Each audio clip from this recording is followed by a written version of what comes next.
लोकसभा चुनाव से पहले कांग्रेस को बड़ा झटका देने वाले अमरवाड़ा विधायक कमलेश शाह पर सांसद नकुल नाथ ने उन्हीं के विधानसभा क्षेत्र में बड़ा हमला बोला है। नकुल नाथ ने उन्हें भरी सभा में बिकाऊ और गद्दार कहा। दरअसल नकुल नाथ ने अमरवाड़ा विधानसभा की छिंदी में चुनावी आम सभा में कमलेश शाह पर निशाना साधा। उन्होंने आदिवासी समाज के बीच पहुंचकर कमलेश शाह को गद्दार और बिकाऊ कहा। नकुल नाथ ने आम सभा में कहा कि आदिवासी लोग भोले भाले होते हैं, सरल व्यवहार के होते हैं, गद्दार नहीं होते, बिकाऊ नहीं होते। लेकिन आपके चुने विधायक गद्दार भी निकले और बिकाऊ भी निकले। मैं आपसे पूछना चाहता हूं कि क्या आप उन्हें माफ करेंगे? आने वाले चुनाव में यदि आप अपने इस गांव से एक तरफा वोट करेंगे और मुझे जिताएंगे तो मैं समझूंगा कि आपने कभी उन्हें माफ नहीं किया। बड़ी खुशी हुई आज आप सबके बीच में आकर। पिछले 6 दिन से ये मेरा छिंदी ब्लॉक में तीसरा दौरा है, सही बात है ना? और 3 दौरे में आपके पूर्व विधायक पूर्वी होंगे जल्दी, मेरे साथ एक ही दौरे पे थे और मुझे खुशी है कि केवल एक ही दौरे पे थे और वो आखिरी दौरा था। वैसे तो आदिवासी लोग भोले भाले होते हैं, सरल स्वभाव के होते हैं, दुश्मनी एक दूसरे से नहीं रखते, गद्दार नहीं होते, बिकाऊ नहीं होते। लेकिन आप ही के चुने विधायक गद्दार भी निकले और बिकाऊ भी निकले। तो मैं आज आपसे पूछना चाहता हूं, क्या आप उन्हें माफ करेंगे? क्या आप उन्हें कभी माफ करेंगे? आने वाले लोकसभा चुनाव में अगर इस गांव ने एक तरफा वोट दिया तो मैं मान लूंगा कि आपने उन्हें कभी माफ नहीं किया। नकुल नाथ के कमलेश शाह पर दिए बयान पर मुख्यमंत्री मोहन यादव ने पलटवार किया और कहा कि कमलेश शाह जी को गाली देना उचित नहीं। नकुल नाथ जी आदिवासी समाज से माफी मांगे।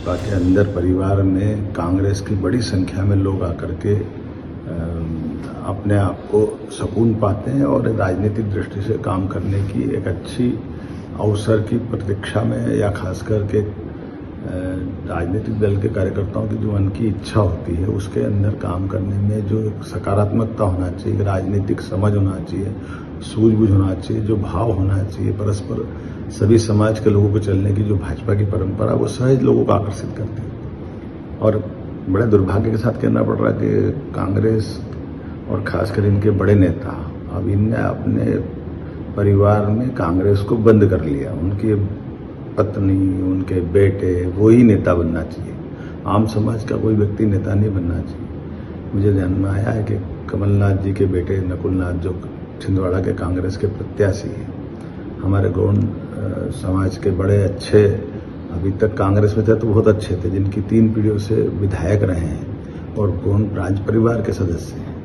कमलेश शाह जी जो हमारे अपने परिवार में सम्मिलित हुए, अब उनको गद्दार कहना, बिकाऊ कहना, ये गालियां बकना, ये किसी दृष्टि से मैं तो उचित नहीं मानता। नकुल नाथ जी को, आदिवासी समाज के ऐसे नेता को गाली बकना ये बहुत दुर्भाग्यपूर्ण है। इससे उनको क्षमा मांगना चाहिए, पूरे समाज से क्षमा मांगना चाहिए। जैसे मैंने कहा है कि छिंदवाड़ा में कमलनाथ जी के द्वारा बहुत गड़बड़ है, तो ये वो गड़बड़ी के प्रमाण है कि ये किसी समाज को नहीं जानते, किसी के बारे में भी कुछ बोल देते हैं, किसी को भी अपमान कर देते हैं। राजनीति में इससे किसी की छवि नहीं बनती। और खासकर आप प्रत्याशी हो एक समाज के इतने बड़े व्यक्ति का, भाई उनने उसके उल्टे जब कमलेश शाह जी आए तो उनने सम्मान के साथ कहा कि हाँ मेरे आदरणीय रहे हैं कमलनाथ जी। तो जब वो तो विनम्रता रख रहे हैं, सम्मान रख रहे हैं, लेकिन आप उनको छींटे क्या मार रहे हो, गाली मार रहे हो, तो ये अच्छी बात नहीं, इससे बचना चाहिए। विधानसभा चुनाव की तरह लोकसभा चुनाव में भी जोड़ तोड़ की राजनीति अपने चरम पर पहुंच चुकी है। इसमें फर्क सिर्फ इतना सा है कि विधानसभा चुनाव के वक्त बीजेपी के नेता और कार्यकर्ता कांग्रेस का दामन थाम रहे थे, लेकिन इस बार कांग्रेस के नेता और कार्यकर्ता अपने अपने राजनीतिक हितों को ध्यान में रखकर बीजेपी ज्वाइन कर रहे हैं। अब इस पलायन का किस दल को कितना फायदा होगा क्या पता तो काउंटिंग वाले दिन ही चलेगा। फिलहाल तो जोड़ तोड़ की राजनीति अपने चरम पर है और मतदाता खामोशी से सारा खेल देख रहे हैं।